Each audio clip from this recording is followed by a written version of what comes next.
Selamat datang di podcast POP, Polisi Oh Polisi. Sensitif, objektif, persuasif, edukatif. Selamat menyaksikan.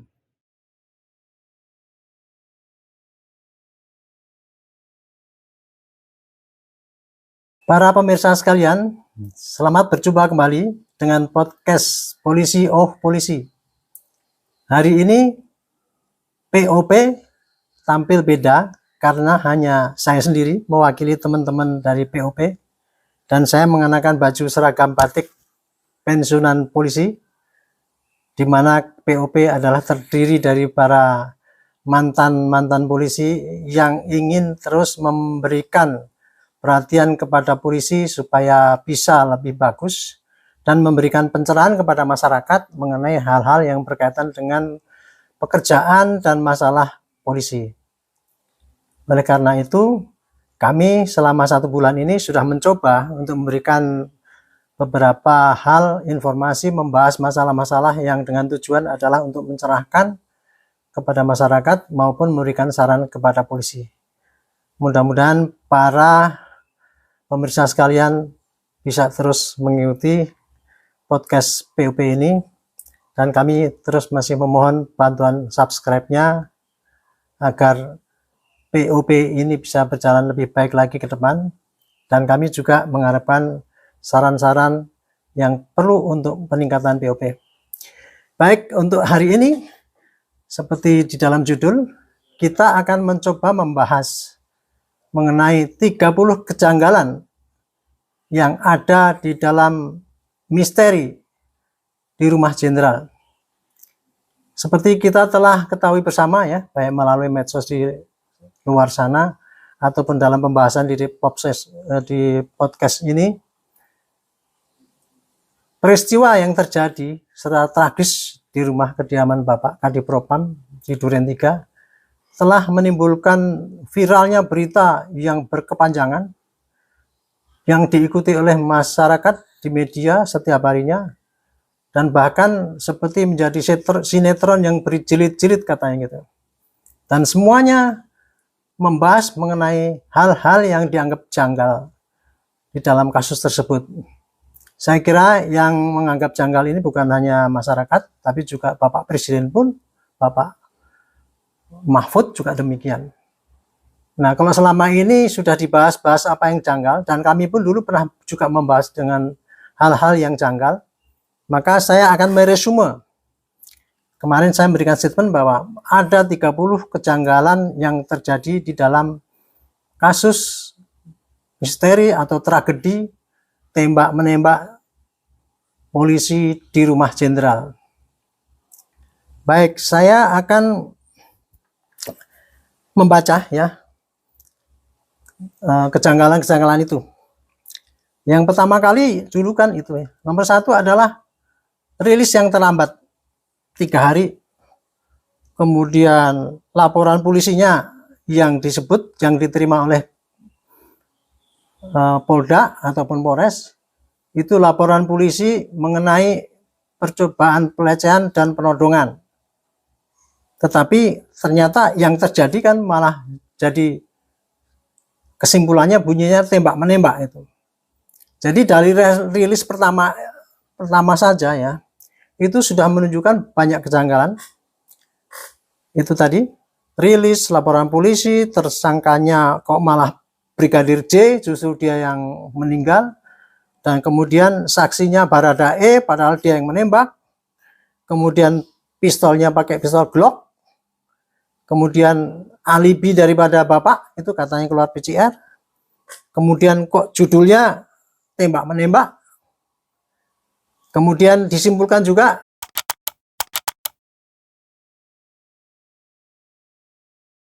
Baradae itu tidak bisa dijadikan tersangka karena dia adalah saksi bela diri. Terus kemudian juga pertanyaan kepada masalah olah TKP-nya. Kemudian tanya lagi kok barang buktinya tidak diekspos di dalam rilis yang pertama itu. Kemudian ada juga pertanyaan, kok luka korbannya tidak sesuai dengan yang diceritakan, berapa tembakan dari Brigadir J maupun dari Baradae. Kemudian katanya ambulans kok tidak ada, dan kemudian visum juga kosong. Dan kemudian ada juga pertanyaan mengenai bagaimana pengolahan balistik di tempat itu, serta kok ada CCTV di tempat jenderal rusak. Itu kira-kira yang mencuat. Jadi di sini saya hitung ada 15 kejanggalan. Kalau kita teliti ya, dari rilis yang terlambat 3 hari itu akan mengakibatkan pertanyaan di masyarakat. Wah, ini kan kasus aib polisi, pasti ada usaha untuk direkayasa. Dugaan pertama. Dugaan kedua, pasti ini mau dipetieskan. Kira-kira itu. Dan mungkin masih banyak dugaan-dugaan yang lagi. Ini pasti kejadiannya nggak seperti itu, mungkin gitu. Nah, semestinya terhadap pertanyaan-pertanyaan masyarakat ini, apabila polisi ingin tidak ditohok, tidak dituding masyarakat yang meragukan kebenarannya, mestinya dijawab oleh polisi harusnya. Kenapa kok terlambat? Itu misalnya. Kita kan curiga selama ini, dan sayangnya tidak pernah ada jawaban dari polisi. Akhirnya rakyat terus bertanya terus, dan sudah dicap polisi itu bohong gitu. Padahal ya semestinya itu polisi bisa dan harus bisa menjawab, walaupun tidak tuntas lah. Mungkin misalnya begini, oh kenapa ini terlambat? Nomor 1, karena kasus ini tadinya dianggap kasus internal, sehingga dipikirnya kalau dibuka kan memalukan gitu. Udah kalau gitu kita silent aja lah gitu. Misalnya begitu. Walaupun ternyata nanti kan terpaksa diekspos ya, karena di luar viral. Kemudian mungkin juga karena ini kasus dianggap sebagai yang ringan gitu, karena internal gitu. Sekarang kan lagi musim restorasi justice gitu, diselesaikan secara baik-baik gitu. Nah, mungkin juga gitu. Tapi saya kira jawaban ini berat untuk dilakukan oleh polisi ya, karena kemarin sudah dari pertama kali sudah agak salah itu cara pemberitaannya. Dan itu dari kesimpulan kita yang melihat itu, pemberitaan itu dianggap kurang bagus ya, karena yang menyampaikan juga tidak, kurang menguasai isi yang disampaikan itu, sehingga terkesan bahwa itu hanya apa yang harus dibaca begitu saja. Itulah yang menimbulkan kejanggalan orang-orang publik untuk bertanya-tanya. Kemudian yang kedua, laporan polisi kan bunyinya kan percobaan perbuatan tidak senonoh, kemudian percobaan penodongan, padahal yang menodong supirnya. Itu kan menimbulkan menimbulkan pertanyaan yang nggak logis gitu, masa kayak gitu sih gitu. Nah, terhadap kayak gini ini mestinya paling nggak polisi juga bisa menjelaskan, karena misalnya begini, dari yang kami terima laporan polisi itu begitu, ini laporannya dari ibu bunyinya begini. Nah, kemudian ya nanti kami akan buktikan ini dalam penyelidikan gitu. Saya kira kalau cuma memberikan penjelasan seperti itu ya, itu tidak melanggar aturan bahwa penyidik harus menyembunyikan laporan perkembangan penyidikan. Padahal ya larangan untuk menyampaikan perkembangan penyidikan itu tidak ada di dalam undang-undang. Karena di dalam undang-undang hanya bunyinya pada undang-undang KIP itu ya, bunyinya cuma gini aja, bahwa instansi itu wajib untuk memberikan keterangan yang terbuka kepada masyarakat, kecuali ada informasi yang bisa tidak disampaikan kepada masyarakat. Tapi isinya bunyinya dapat tidak disampaikan kepada masyarakat. Artinya dapat itu adalah polisi boleh menyampaikan, dan polisi juga tidak bisa tidak menyampaikan kalau memang itu dipertimbangkan untuk mengganggu penyidikan.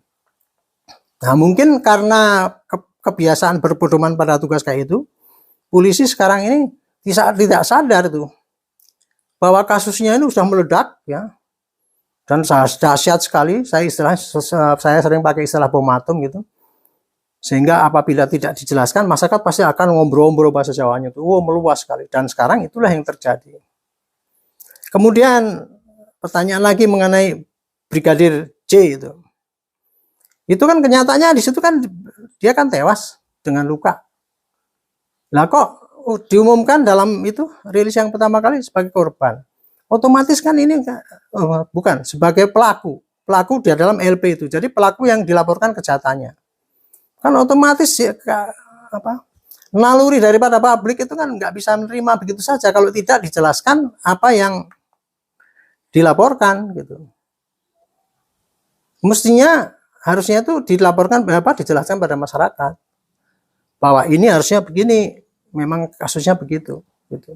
Sehingga orang tidak menganggap aneh.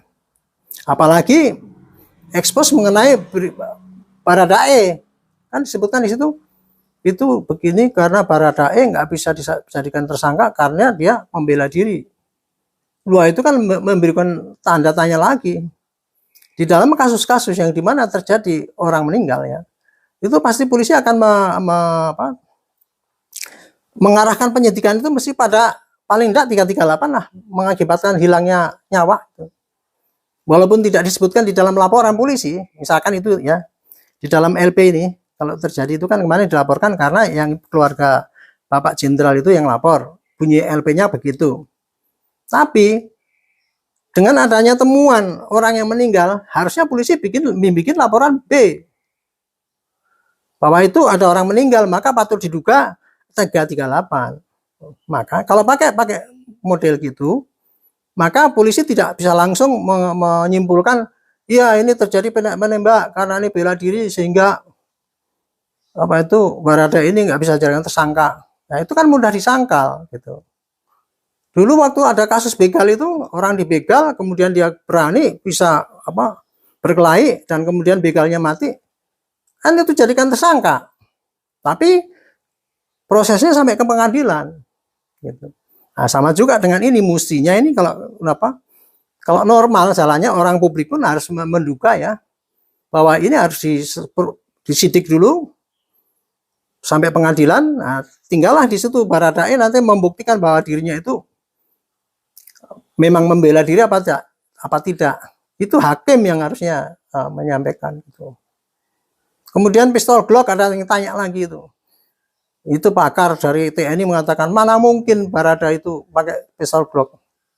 Sayangnya selama 1 bulan ini saya dengar tidak pernah itu polisi menjelaskan bahwa memang pistol Glock itu kalau di polisi sudah biasa. Yang menjelaskan kan dari POP ini. Secara resmi dari dinas nggak ada yang menjelaskan. Itu menurut saya itu kerugian bagi para polisi untuk bisa mengurangi kebencian masyarakat pada polisi atau kecurigaan masyarakat pada polisi gitu.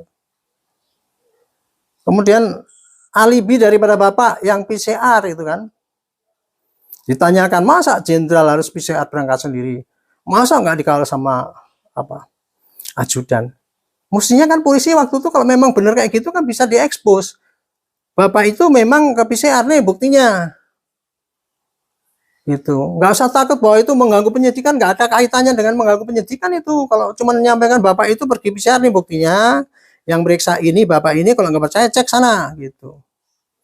Itu tidak ada kaitannya dengan mengganggu penyidikan. Yang contoh mengganggu penyidikan itu misalkan begini loh ya, misalnya saya menyelidiki suatu kasus pembunuhan, terus kemudian ngomong orang ini, Pak yang bunuh saya itu ini. Itu kita nggak boleh diekspos nanti karena akan berbahaya bagi orang itu gitu. Yang menyaksikan pembunuhan ini adalah ini gitu. Kita nggak boleh karena itu akan membahayakan orang itu. Itu baru yang dirahasiakan. Tapi kalau misalkan tadi untuk menangkis tuduhan bahwa Bapak itu alibinya diperbuat, apalagi ada itu kan CCTV yang dipindah atau hilang dan sebagainya, kan otomatis publik kan menduga ini pasti untuk menghilangkan jejak kan itu kan. Mestinya kan bisa ditangkis dengan itu kalau memang ada buktinya waktu itu ya. Jadi ini saya ingin membahas ini ya, bukan hanya wah ini pertemuan banyak kok kemudian bikin polisi makin dijelek-jelekin masyarakat. Tapi saya ingin menyampaikan ya, tolong polisi ya, itu mestinya sadar bahwa ini yang lagi disorot masyarakat gitu dan lagi dicurigai. Jangan memberikan jawaban, wah kita akan melaksanakan tugas saintifik dengan transparan, dengan profesional. tapi nanti keterangannya tunggu aja di pengadilan lah. Ya masyarakat nggak percaya dengan itu.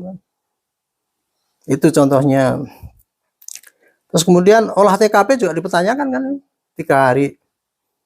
Apakah bisa ya mengolah TKP dengan cepat itu? Tapi kalau melihat kejadiannya, orang sering bilang ya, teman-teman saya juga bilang itu, ini kasus simple. Karena apa? TKP-nya cuma dalam satu ruangan itu. Terus kemudian pelakunya sudah ngaku ada juga, kemudian korbannya ada di situ, saksi banyak di situ, barang bukti masih tetap di situ. Itu simple mestinya memang. Tetapi olah TKP-nya kan harus hati-hati juga, karena olah TKP itu kan harus datang, tutup dulu TKP, itu kan waktu itu kan nggak ditutup. Nah itu ditanyakan, mestinya jawab dong. Waktu itu nggak ditutup karena supaya tidak ribut-ribut ya, karena masalah internal, jadi TKP tidak ditutup tapi dijamin tidak rusak. Nah, mungkin kayak gitu kan masyarakat jadi tahu gitu. Itu. Terus kemudian luka korban. Itu luka korban disangkal karena keluarga korban protes, katanya tembak-tembak kok anak saya begini, ngomong lagi visum kosong lagi. Kenapa waktu itu nggak dijelaskan? Ya, enggak, itu memang lukanya gitu. Ini loh hasil visumnya, dokter mengatakan gini, ini ada luka, ini ada luka, ini ada luka, sudah disebut di dalam visum. Itu tidak membocorkan rahasia perusahaan, tidak membocorkan rahasia bukti. Tidak ada tuh larangan untuk menyampaikan visum di muka umum itu. Itu bukan menyampaikan kesehatan seseorang, enggak. Karena untuk memberikan pemahaman pada orang, pada korban, pada publik bahwa ini memang kayak gitu anunya. Nah, sekarang yang terjadi kan, wah, keluarga korban udah bikin ekspos ke sana ke sini, polisinya diem aja. Nah, kemudian untuk autopsi, kalau seandainya ya hasil autopsi yang dulu itu sudah diterangkan cocok dengan apa yang disampaikan, yang dikeluhkan oleh korban, saya kira publik tidak akan tertanya. Tapi gara-gara itu nggak disebutkan, orang jadi curiga yang dulu autopsinya benar apa enggak. Akhirnya kan minta autopsi itu, baru sekarang dijanjikan nanti akan boleh terbuka untuk umum. Toh akhirnya bisa buka juga. Ini kan jadi nggak konsisten gitu ya, dalam kayaknya nggak ada standar operasi prosedur yang jelas gitu. Ini mungkin untuk koreksi perlulah direvisi kembali, apakah kayak gitu cara Humas Polri ataupun Polri secara keseluruhan ya, menjelaskan kepada masyarakat supaya tahu gitu. Kemudian ambulans itu ditanya-tanya, kalau memang nggak ada punya ambulans, akhirnya kan wartawan tanya ke sekelilingnya, Satpam juga dibilang nggak ada.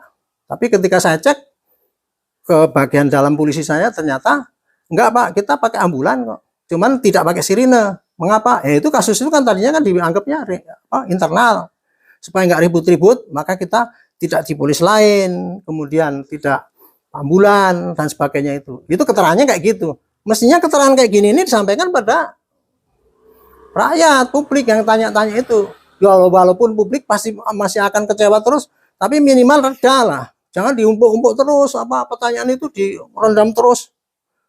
Itu. Kemudian barang bukti. Kemarin saya ketemu dengan Bapak dari DPR itu menanyakan, Pak Arianto, ini polisi gimana sih? Kalau nangkap teroris barang buktinya langsung tuh ada celurit, ada ini dipaparkan, dirilis. Ini giliran kayak gini nggak ada satupun barang bukti yang disampaikan. Itu kan jadi tanda tanya, itu menimbulkan orang makin nggak senang sama polisi, makin kelihatan bahwa polisi akan nutup-nutupin gitu loh. Apalagi CCTV itu dibilang rumah jenderal kok nggak ada, itu kan logika daripada korban mengatakan. Ternyata kalau memang TV-nya rusak, ya dibilang rusak, ini loh rusaknya kayak gini, gitu. Jangan dibilang nggak ada, ngawur ngomongnya, sambar petir lah gitu. Ternyata sekarang katanya ada, gitu. Tapi itu TV yang di luar kan gitu. Dan itu waktu ngambil kan tidak izin Pak RT, artinya tersinggung kan gitu.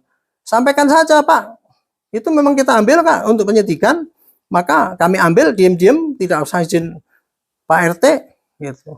Memang tidak ada kalau untuk ngambil barang-barang bukti itu kalau udah di TKP kita nggak perlu izin Pak RT memang.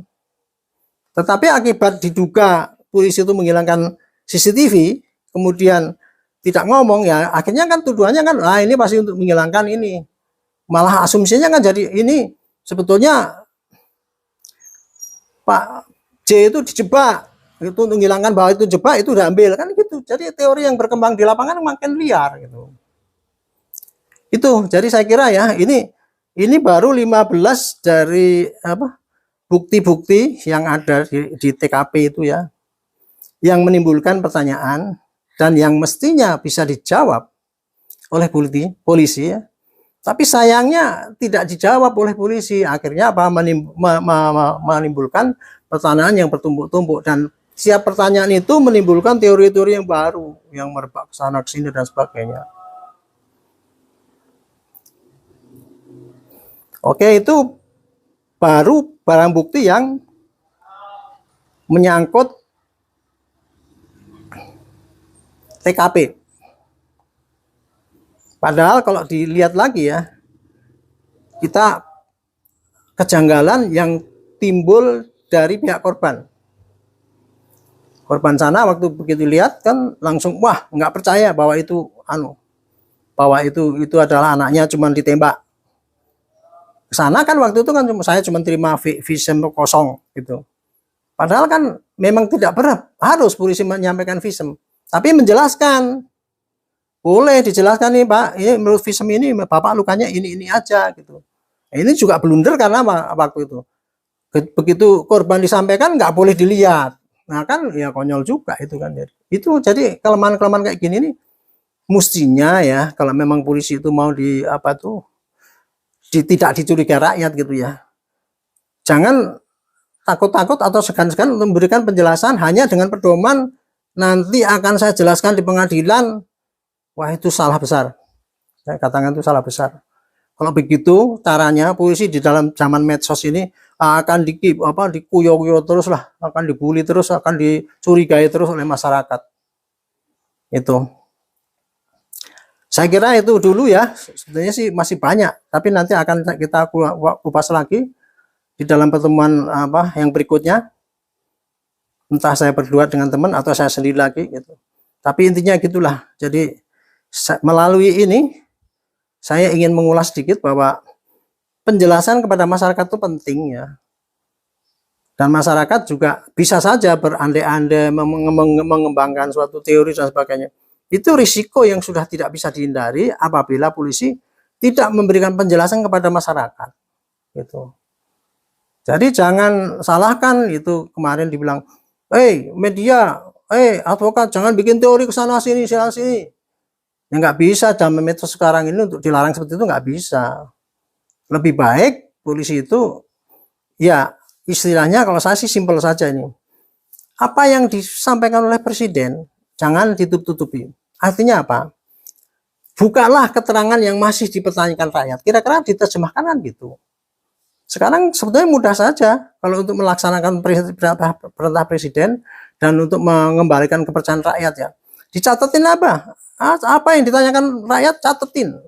Baik yang ditanyakan melalui publik, koran, TV, ataupun di jawaban komen-komen di podcast itu kan Humas Polri kan punya itu.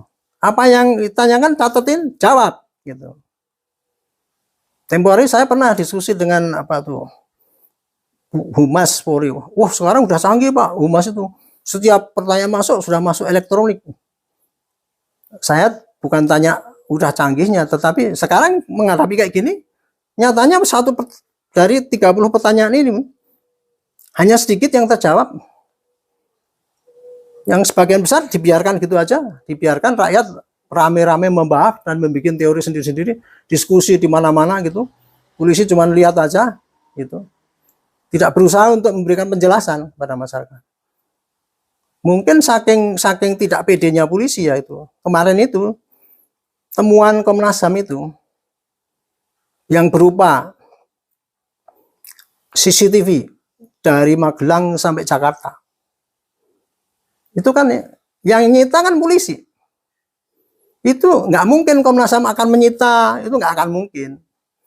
Pasti yang menyita polisi dan kabarnya katanya Polda Metro gitu. Oke, yang saya heran ya, kenapa selama ini kan dari pihak advokat korban itu kan Dia bikin teori bahwa saya punya rekaman gini, bahwa ini pasti TKP-nya dari Magelang, pasti begini.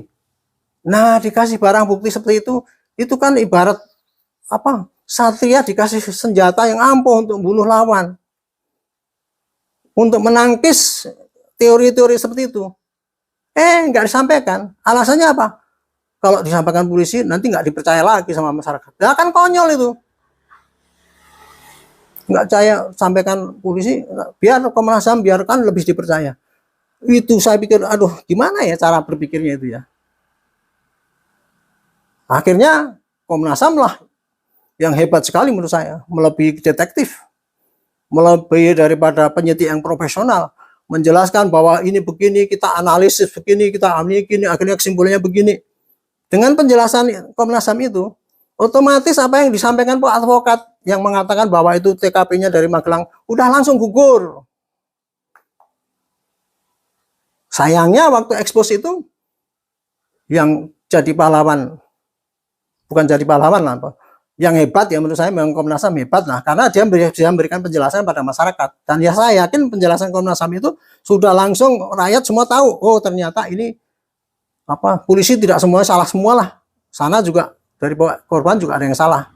Minimal kayak gitu. Ini sayangnya kesempatan emas seperti itu kok nggak dipakai gitu loh. Nah sekarang malah ribut. Begitu Komnas HAM ngomong gitu, yang diributkan itu Komnas HAM apa itu kewenangannya tuh? Apa dia boleh menyampaikan sampai teknis gitu? Saya pikir-pikir tuh ngapain ribut-ribut kayak gitu? Wong polisinya sendiri nggak mau menjelaskan pada masyarakat. Gitu. Saya pikir ini ya karena kekeliruan daripada menanggapi masalah yang dihadapi oleh polisi. Gitu. Jadi polisi itu sekarang lagi menghadapi prahara. Apa? Karena menghadapi aib besar. Ini ya aib itu, terungkapnya kayak apapun tetap akan menjadi aib polisi. Tetapi apabila pengungkapannya itu oleh polisi sendiri, aibnya itu hanya centang di jidat ini saja. Orang publik akan mengatakan, oh iya itu mungkin hanya oknum aja lah yang berbuat khilaf atau apa gitu. Wajar lah, polisi kan ada 400.000. Nggak mungkin semua baik kan gitu kan. Mungkin ada yang khilaf, ada yang apa gitu. Tapi kalau yang buka orang luar, itu nanti aib polisi itu kayak dipotong kepalanya sih. Ini saya juga ketar-ketir kan ya, Bapak Presiden kan pesannya kan, tolong jangan ditutup-tutupi. Tapi kalau sepanjang yang ditutup, dianggap tanda petik ditutup-tutup itu, dianggap ditutup-tutup itu tidak jelaskan, maka ya pasti rakyat akan tanda tanya. Maksud saya yang ditutup-tutup itu adalah itu tadi daftar pertanyaan itu tadi. Saya saja sekarang ada 30 nih. Lebih banyak lagi kalau mau dijabarkan. Itu mestinya dijawab oleh polisi, walaupun nggak sempurna, nggak apa-apa. Jangan PR itu ya, PR yang disampaikan oleh Presiden untuk menjawab satu pertanyaan demi pertanyaan itu, nggak diapa-apakan. Nah itu nah konyol untuk polisi. Gitu.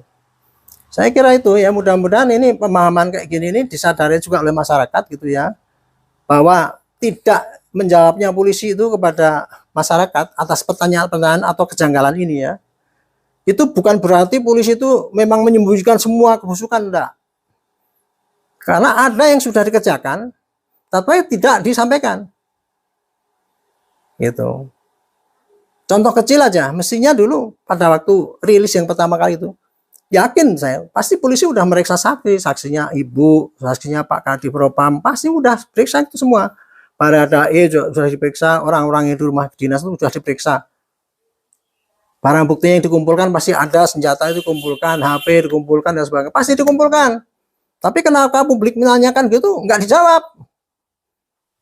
Ketika korban menanyakan mana HP saya kok hilang, kok nggak dijawab, HP-nya kami sita Pak, untuk penyelidikan. Kan nggak dijawab gitu. Yang jawab kan dari kami-kami ini. Dengan pakai analisis. Bukan dari polisi, kan dicurigai terus. Saya kira itu ya. Jadi masalah ini sudah polisi sedang menghadapi prahara yang gede kayak gini. Tapi kok sayangnya ya tidak mempunyai fokus kepada bagaimana memanage media. Yang dipakai strateginya masih strategi lama. Untuk menutup-tutupi usaha polisi nggak dibully. Bikin keberhasilan polisi di mana-mana supaya ini. Menurut saya itu nggak laku untuk sekarang ini kasus ini ya. Kalau nggak ditutup, apa dibiarkan pun bludak besar, nggak akan mungkin selesai 1 bulan 2 bulan. Ini akan bergulir terus kasus ini sampai nanti putusan pengadilan. Jadi jangan dianggap bisa diatasi dengan udah diem-diem aja, jangan menambah hal-hal yang bikin membuli polisi, itu jangan. Tapi polisi harus pandai-pandai memilih jawaban mana yang bisa dikomunikasikan kepada masyarakat, gitu, sehingga masyarakat tidak bertanya-tanya. Tidak usah jawaban yang perfect, tapi yang kira-kira memang itu dikerjakan. Tapi yaitu kuncinya adalah kejujuran. Baik, saya kira itu ya. Mudah-mudahan penjelasan ini bisa diterima masyarakat dan kemudian bisa diterima polisi juga. Kalau memang ini dianggap kita menjelek-jelekan polisi, ya niat saya tidak begitu. Niat saya hanya cuman menyampaikan bahwa inilah apa yang terjadi di masyarakat. Karena apa yang saya sampaikan ini saya baca dari komen-komen itu, gitu. Saya sampaikan di sini. Bukan saya yang mengada-ada. Tanpa saya omongan di sini pun udah viral di mana-mana, gitu. Mudah-mudahan kita semua bisa sabar menunggu, dan mudah-mudahan juga polisinya segera ceket gitu, dan tidak ragu-ragu untuk memberikan penjelasan setiap kinerja yang dilakukan olehnya, sehingga masyarakat bisa tidak tambah curiga, dan masyarakat juga lebih cepat tahu kira-kira ini ending sinetronnya apa, bagaimana nanti, gitu. Tidak diberikan janji-janji yang nanti besok, tapi ternyata nanti akhirnya tidak memuaskan masyarakat. Kasus ini memang sulit dan sensitif. Apapun yang terjadi pasti akan viral, tetapi akan lebih susah lagi kalau polisi tidak sadar untuk bisa memanage media. Terima kasih, mohon maaf kalau nggak enak didengar. Mudah-mudahan para pemirsa bisa mendukung kami dengan memberikan dukungan subscribe, like, dan share. Terima kasih, sampai jumpa. Terima kasih sudah menyaksikan. Mohon bantuan subscribe, like, dan share. Sampai jumpa.